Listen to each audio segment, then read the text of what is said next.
सिर्फ 2 साल हुकूमत करने के बाद पहले खलीफ हजरत अबू बकर रज़ियल्लाहु अन्हु इस दुनिया से चले गए, लेकिन वफात से पहले ही उन्होंने सबको क्लियरली बता दिया था कि उनके बाद मुसलमानों का दूसरा खलीफा कौन होगा।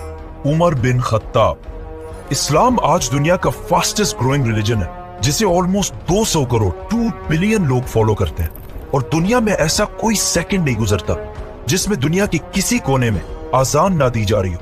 इस सब में हजरत उमर रज़ियल्लाहु अन्हु ने बहुत बड़ा रोल प्ले किया, जिन्होंने सिर्फ कुछ ही सालों में मुसलमानों की इतनी बड़ी एम्पायर बनाई जो उनसे पहले दुनिया में किसी के पास भी नहीं थी। अलेक्जेंडर द ग्रेट और इवन मिस्र के फिरौन के पास भी नहीं। लेकिन ये सब आखिर उन्होंने किया कैसे? हजरत उमर की पर्सनैलिटी को समझने के लिए उस जमाने के मक्का शहर को समझना लाजमी है। कबीले कुरैश का कंट्रोल था, और आहिस्ता आहिस्ता कुरैश का ये कबीला इतना बढ़ चुका था कि कुरैश खुद भी बहुत सारे कबीलों में डिवाइड हो चुका था।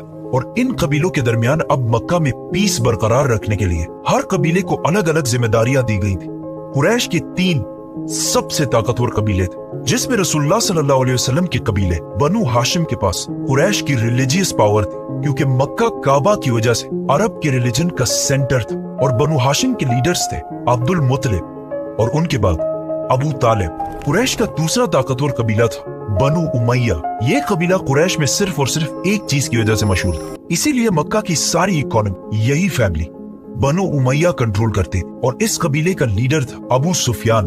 एंड लास्टली कुरैश का तीसरा पावरफुल कबीला बनु मखजूम था, जो मक्का में वॉरियर्स की फैमिली थी। इसीलिए मक्का में हर वॉर जंग की प्लानिंग यही फैमिली किया करती थी, और सबसे ज्यादा हथियार भी इसी फैमिली के पास होते थे।